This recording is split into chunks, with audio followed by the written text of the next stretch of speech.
அருகே பட்டாசு ஆலையில் ஏற்பட்ட வெடி விபத்தில் சிக்கி 2 பலியான சம்பவம் சோகத்தை ஏற்படுத்தியிருக்கிறது.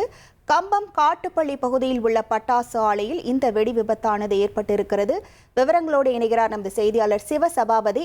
வணக்கம் சிவசபாபதி, மீட்பு பணிகள் எந்த அளவில் நடைபெற்று வருகின்றன? விவரங்கள். தேனி மாவட்டம் கம்பத்தை சார்ந்த திருப்பதி என்பவர் பாத்தீங்கன்னா, கம்பம் காட்டுவ பள்ளிவாசலுக்கு போற பாதையில இந்த பட்டாசு தொழிற்சாலை ஒன்று கடந்த ஒரு 3 வருடங்களுக்கு மேலாக நடத்தி வந்த நிலையில தேர்தலுக்காக இந்த பட்டாசு தொழிற்சாலை பாத்தீங்கன்னா 3 நாள் விடுமுறை விடப்பட்டது. அதனால பாத்தீங்கன்னா இந்த பட்டாசு தொழிற்சாலை அடைத்து வைக்கப்பட்டிருந்தது.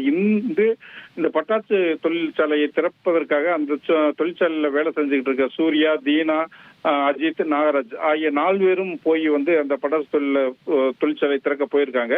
அப்போ அஜித்தும் நாகராஜும் மற்றொரு பக்கம் போய் தங்களுடைய வேலையை ஆரம்பிச்ச நிலையில சூர்யாவும் தினேஷும் என்ன செஞ்சிருக்காங்கன்னா, அந்த பட்டாசு நிர்ணய சாலை முன்னாடி போய் அதாவது சட்டை ஓபன் பண்ணிருக்காங்க. அந்த கதவு திறக்கப்பட்ட உடனே பாத்தீங்கன்னா கதவு அந்த பில்டிங்கோட சேர்த்து வெடிச்சு சிதறி இருக்கு.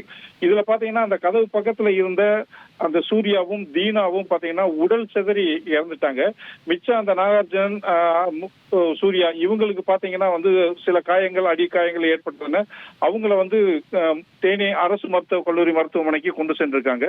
இது மட்டும் இல்லாம சம்பவ இடத்திற்கு உடனே விரைந்த போலீசார் மற்றும் தீயணைப்பு துறையினர், மேலும் பட்டாசு எங்கேயும் வெடிக்காம பரவாம இருக்கிறதுக்காக தீயணைப்பு துறையினர் தண்ணீர் பாய்ச்சி எடுத்து அந்த பகுதியில் பூராத்தையுமே ஈரமாக்கி உள்ளனர். இது மட்டும் இல்லாம பொதுமக்கள் உள்ள வரக்கூடாது அப்படின்னு சொல்லிட்டு போலீசாரும் பாத்தீங்கன்னா யாரையும் உள்ள விடாம தடுத்து நிறுத்தி பாதுகாப்பு பணியில ஈடுபட்டிருக்காரு.